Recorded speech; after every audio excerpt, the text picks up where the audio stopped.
I worked as a night receptionist at a 3-star hotel downtown, an old 1960s building with a reputation for having strange guests. I never believed in ghosts or scary stories, but what I experienced that night made me quit at 3 a.m. without looking back. I'd been on that shift for 2 years and had seen it all. Drunken brawls, cheating couples, even a baby being born in the parking lot. But nothing, absolutely nothing, prepared me for the guest in room 304. It all started at 11:30 at night. A man in his 40s, dressed in an impeccable black suit and carrying a very old leather suitcase, entered through the front door. He wasn't wearing a tie, but his white shirt was perfectly ironed. He approached the counter with a polite smile and asked for a room. I asked him if he had a reservation. He said no. I checked the system and offered him room 204, which was available and quiet. He shook his head and said these exact words: "I want room 304, the one at the end of the hall with the window overlooking the inner courtyard." I froze. Room 304 had been closed for maintenance for over 6 months. There was a leak in the bathroom that they'd never been able to fully fix, and guests complained of strange noises at night. I explained to the man that the room wasn't available. He smiled again, but this time his smile didn't seem polite. It seemed cold. He took a key from his inside jacket pocket, an old metal key, the kind that's no longer used because everyone has key cards. He placed it on the counter. The key had a number engraved on it, 304. I didn't know what to say. That key shouldn't exist. When the hotel switched to key cards 10 years ago, all the old keys were destroyed. I asked him how he'd gotten it. He didn't answer. He just took the key, walked to the elevator, and got in without another word. I watched him step into the elevator, press the button for the 3rd floor, and disappear behind the metal doors. I stood there behind the counter, feeling a chill run down my spine. Something about that man wasn't right. Something in his eyes wasn't human. I decided to check the security cameras. The hotel has cameras on every floor, including the 3rd floor hallway. I opened the monitor and selected the camera on the 3rd floor, right in front of the elevator. I saw the man get off the elevator and walk to the end of the hallway. He stopped in front of the door to room 304. He put the key in the lock, turned it twice, and unlocked the door. But before he went inside, he turned toward the camera. He looked me straight in the eyes through the monitor, and he smiled. That smile was the same as before, but now it truly frightened me. Then he went inside and closed the door. 15 minutes passed without anything happening. I kept watching the monitor, hoping to see him come out or hear some noise in the hallways. Nothing. At midnight, the phone on the front desk rang. It was the extension for room 304. I answered, my voice trembling. There was only static on the other end, like when a television won't tune to any channel. I said hello 3 times. No one responded. But before I hung up, I heard a very faint whisper. I couldn't understand what it was saying, but it sounded like someone was repeating my name over and over. My name isn't on the front desk list. At 1 in the morning, the phone rang again, 304 again. This time there was no static. There was a clear voice, the man in the suit. He said, "Could you bring up an extra blanket? It's very cold in the room." His voice sounded normal, but there was something strange in the background, like someone else was breathing very close to the phone. I said yes, I'd be up in a few minutes. I grabbed a blanket from storage and took the elevator to the 3rd floor. The hallway was dark because the motion-activated lights had turned off. I walked to 304 and knocked on the door. No one answered. I knocked again, louder. Silence. I pressed my ear to the wooden door and heard something that made me jump back. Music was playing on the other side. It wasn't music from the radio or a cell phone. It was an old song, one of those from the 40s, with a woman's voice singing in a language I didn't recognize. And beneath the music, I heard footsteps, slow footsteps, like someone walking barefoot on a wet carpet, going around in circles, over and over. I called the man by name. I didn't know his name. I shouted, "Sir," several times. The music stopped abruptly. The footsteps stopped too. I heard the lock turn slowly and the door opened a crack, just enough to see an eye. It was his eye, the man in the suits, but it was different. The pupil was enormous, black, filling almost the entire eye. The iris was gone. He told me, "Leave it on the floor." I laid the blanket on the hallway floor. Before I could say anything, the door slammed shut, and I heard the lock click from the inside. I ran downstairs, not waiting for the elevator. I reached the counter, my heart pounding. At 2 in the morning, I called room 304 to ask if they needed anything else. The phone rang 10 times without an answer. I called again. 20 rings. Nothing. I went back upstairs, this time with the hotel manager, whom I called because he lives 2 blocks away. Together we stood in front of the door to room 304. The manager knocked. No one answered. He used the master key to open the door. The room was completely empty. The bed wasn't made. The bathroom was dry. There was no suitcase, no clothes, nothing. But the blanket I'd left on the hallway floor was now on the bed, neatly folded. And there was something else. On the wall, just above the headboard, someone had written a message in what looked like black ink. It read, "Thanks for the blanket. The cold is gone now." The manager went pale. He told me that room wasn't maintained, that the bathroom leak was still active, and that no one should have been able to get in because the lock had been changed months ago. We went to check the security cameras again. In the recording, the man enters room 304. I quit that same night.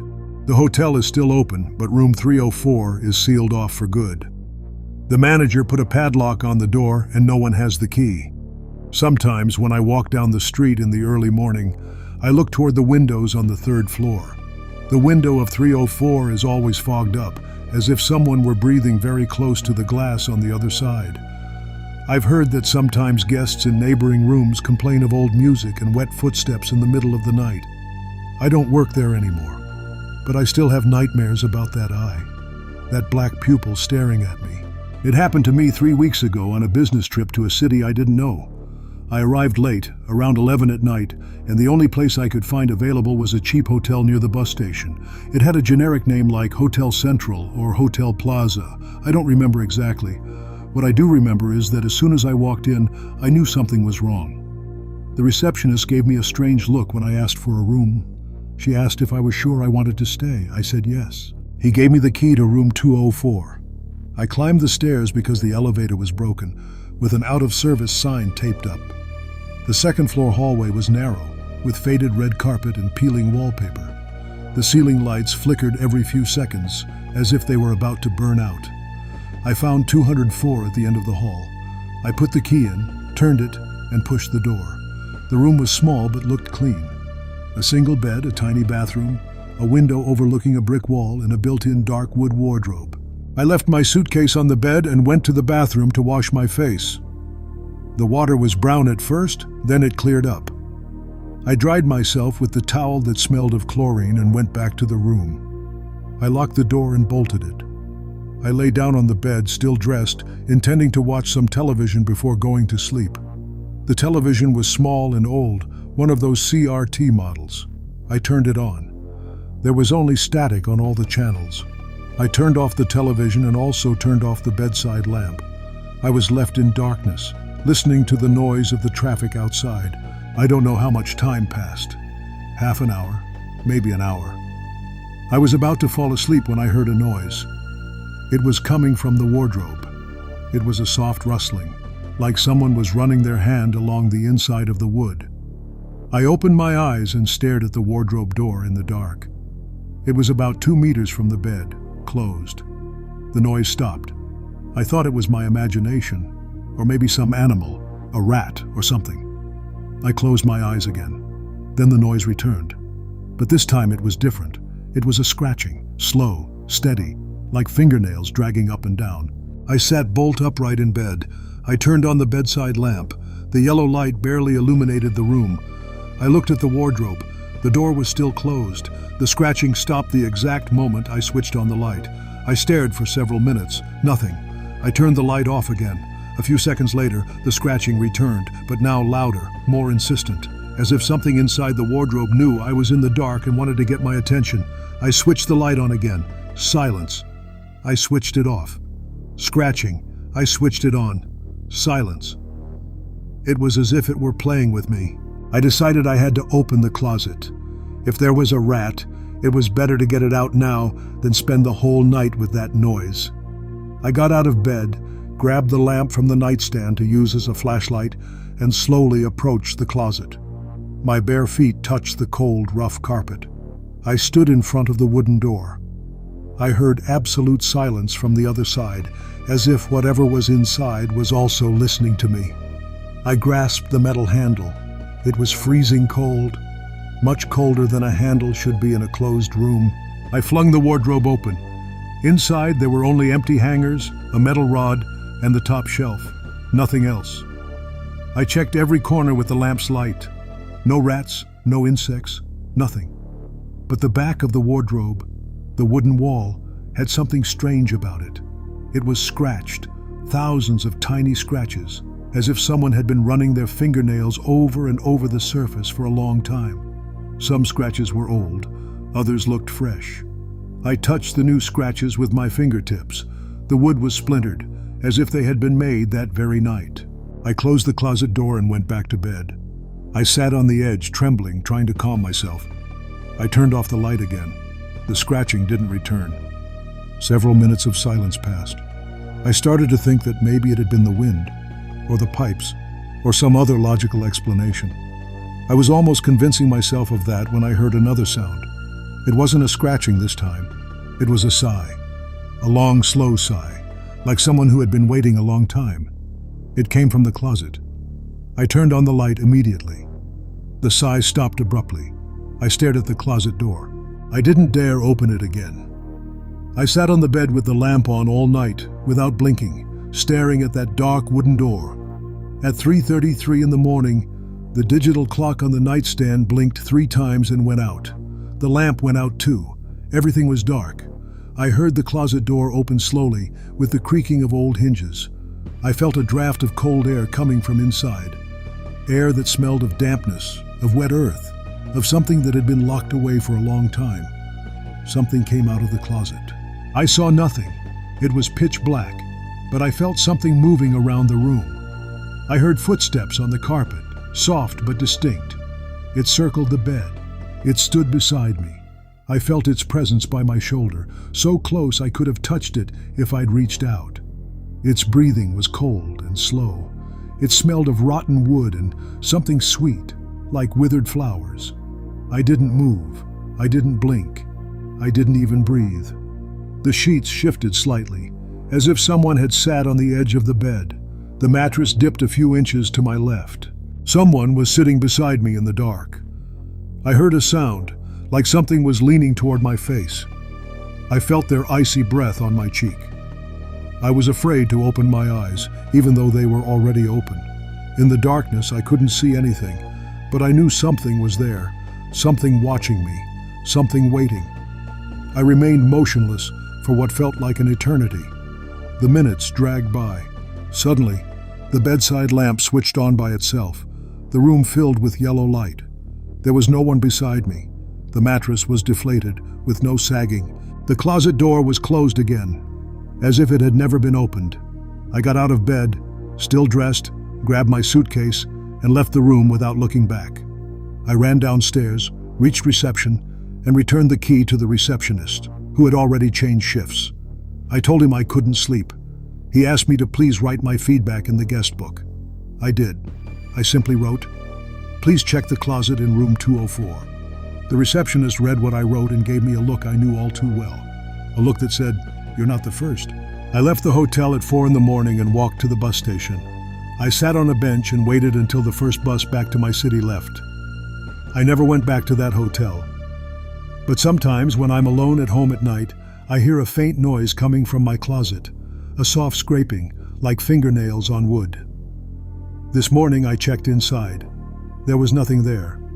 But deep inside, on the wall of my closet, someone has been scratching the wood. The scratches are new. There are a lot of them. And today, when I got home from work, I found a note on my bedroom floor. I don't know how it got there. It said, "You left before I could introduce myself." I work as a chambermaid in a large international hotel chain. I've been there for 5 years, and I've seen it all. Drunken brawls, clandestine parties, couples who shouldn't be together. But what I saw in room 112 one morning in February was unlike anything I'd ever seen before. It wasn't a strange guest or a rowdy party. It was something inexplicable, something that made me request a transfer that same week.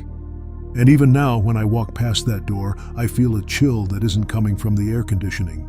It all started on a Monday at 9 a.m. I had my cleaning cart in the first floor hallway and was checking the list of rooms that had been vacated that morning.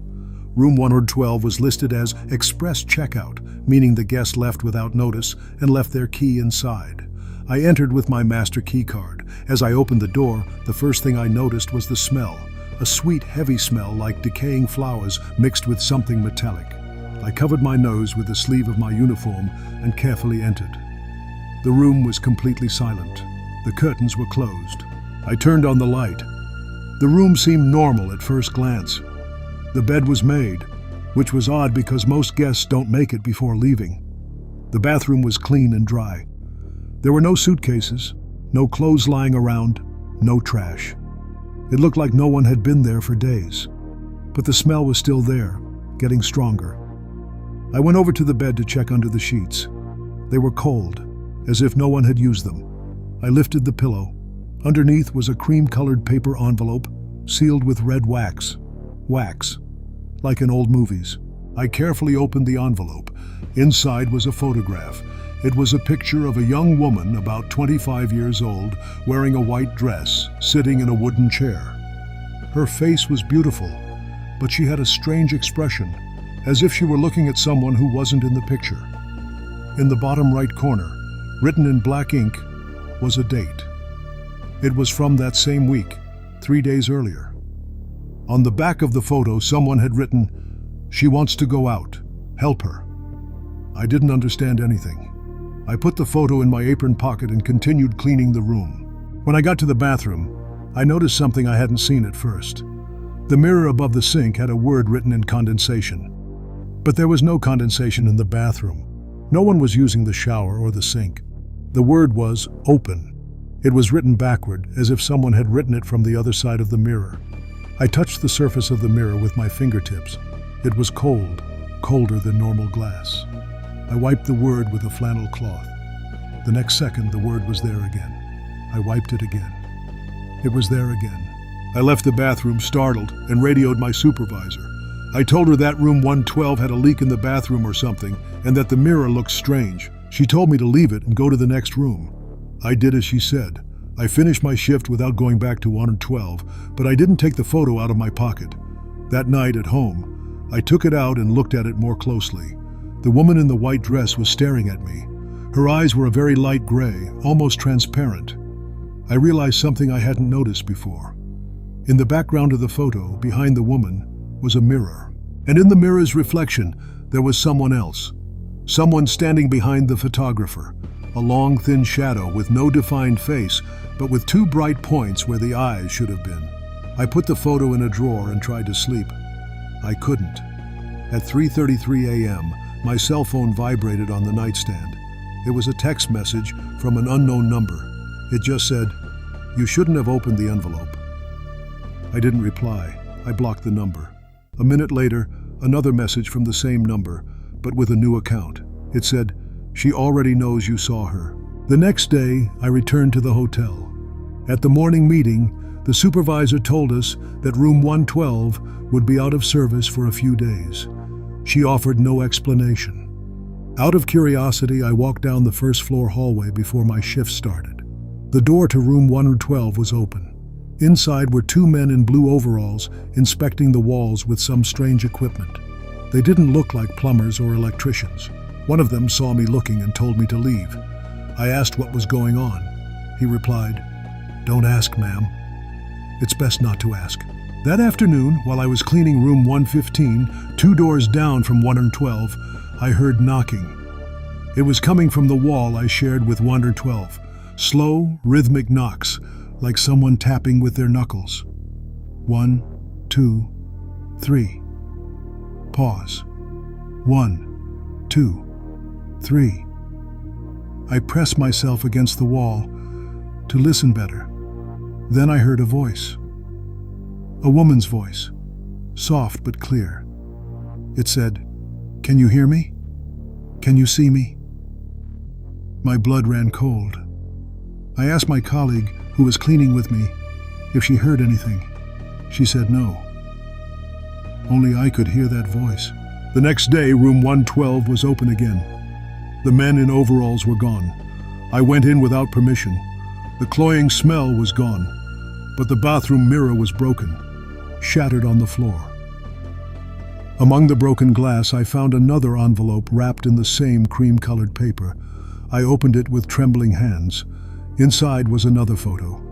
It was my face, a photo of me, but younger, like when I was 15. I've never had a photo like that. No one had ever taken a picture of me from that angle. On the back, written in the same handwriting, "She looks like you. That's why she chose you." I left the envelope on the floor and left the room. I looked for my supervisor and asked her to transfer me to another floor. She said it was no problem, that several chambermaids had requested the same thing with room 112. I asked her what had happened there before. She looked at me with a serious expression and said she didn't know, that management didn't give out information. But a more senior colleague, who had been with the hotel for 15 years, told me something in the staff break room.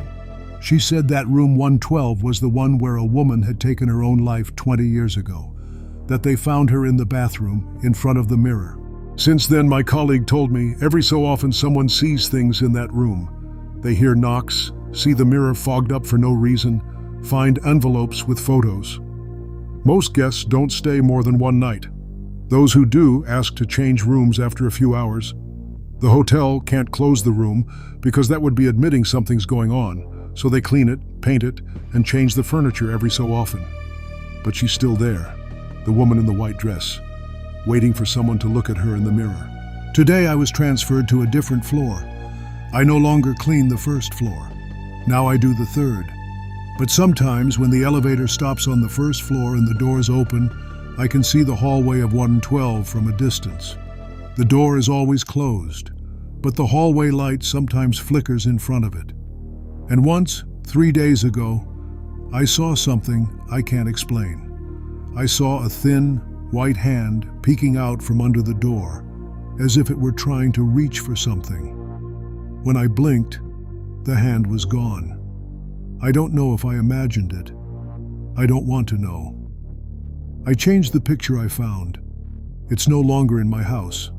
I put it in the closet of 112 before they closed it again. It wanted to get out. I helped it.